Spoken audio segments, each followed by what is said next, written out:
আমাদের এই লেসনে আমরা শিখব যে অ্যাডোবি প্রিমিয়ার প্রো ওপেন করে কিভাবে আপনারা কাজ শুরু করবেন। তো চলুন অ্যাডোবি প্রিমিয়ার প্রো ওপেন করা যাক। আমি ইউজ করছি অ্যাডোবি প্রিমিয়ার প্রো 2015। আপনারা চাইলে 2017 ইউজ করতে পারেন, কারণ 2017 এবং 2015 এর মধ্যে অনেকটাই মিল পাবেন। শুধু CS6 যারা ইউজ করছেন এখনও, তাদের সাথে হয়তো খুব বেশি মিল পাবেন না, কিন্তু মিল পাবেন। তো আমি রিকমেন্ড করব যে অ্যাডোবির সফটওয়্যার বা যে কোনো সফটওয়্যার হোক, আপগ্রেড ভার্সন ইউজ করাটাই better. Adobe Premiere Pro open হওয়ার পর আমরা যে ওয়েলকাম স্ক্রিনটি দেখতে পাচ্ছি, এখানেও দেখুন যে নিউ এর মধ্যে প্রজেক্ট এবং ওপেন রিসেন্ট কিছু অপশন আছে। যে এখানে হচ্ছে যে নিউ হচ্ছে যে আমরা যদি নতুন কোনো প্রজেক্ট নিয়ে কাজ করতে চাই, যে নতুন একটি কাজ শুরু করব, তাহলে নিউ এর প্রজেক্টে ক্লিক করব এবং ওপেন রিসেন্টে যে অপশনগুলো দেখতে পাচ্ছি, এটি হচ্ছে আমার আগের যেই কাজ করা, মানে আমি লাস্ট যেই কাজগুলো করেছি অ্যাডোবি প্রিমিয়ার প্রো দিয়ে, সেই প্রজেক্ট ফাইলগুলো এখানে দেখাচ্ছে। আমি যদি ক্লিক করি তাহলে আমার আগের যে প্রজেক্ট ফাইলগুলো আছে সেগুলো ওপেন হবে এবং পুনরায় আমি সেখান থেকেই কাজ করতে পারবো। তো আমি যেহেতু নতুন করে একটি কাজ দেখাবো আপনাদের, সো নতুন একটি প্রজেক্ট আমি ক্লিক করতেছি এবং নতুন কাজ শুরু করব। ক্রিয়েট নিউ প্রজেক্টে ক্লিক করার পর দেখুন যে নিউ প্রজেক্ট নামের একটি উইন্ডো এসেছে এবং এখানে প্রথম যে অপশন দেখতে পাচ্ছি নেমে হচ্ছে যে আমরা এই প্রজেক্টের নাম কি দিব। ধরুন যে রেপ্টো কোর্স,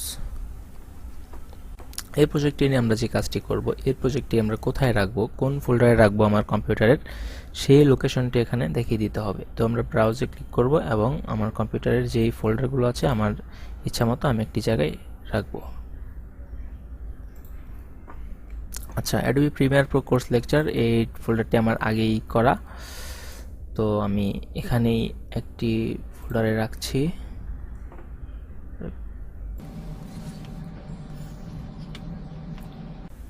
আচ্ছা, সিলেক্ট ফোল্ডার, তারপর হচ্ছে দেখুন যে লোকেশন গেল।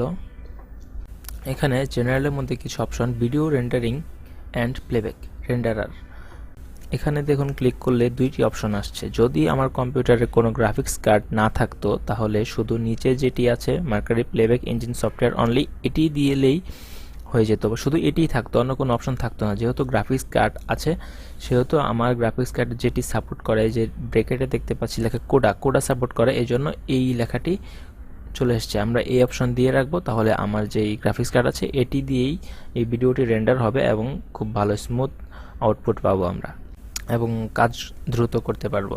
তো ভিডিও ফরম্যাট, টাইম কোড, এখানে দেখুন যে ভিডিও ফরম্যাটের টাইম কোড, ফিট, ফ্রেমস অনেক কিছু আছে, আপনারা টাইম কোডেই দেবেন। আমরা যেহেতু ভিডিও প্রত্যেকটা টাইম কোডে কাজ করব, এটি বেটার আর কি।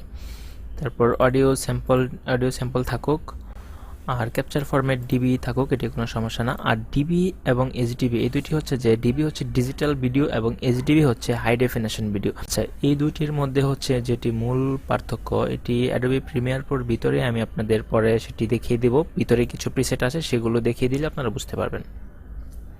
তো ওকে করার পর আমরা অ্যাডোবি প্রিমিয়ার প্রোর মূল ইন্টারফেসে চলে এসেছি, যেখানে আমরা একটি প্রজেক্ট নিয়ে কাজ শুরু করব। তো পরবর্তী লেসন দেখতে সঙ্গে থাকুন। ধন্যবাদ।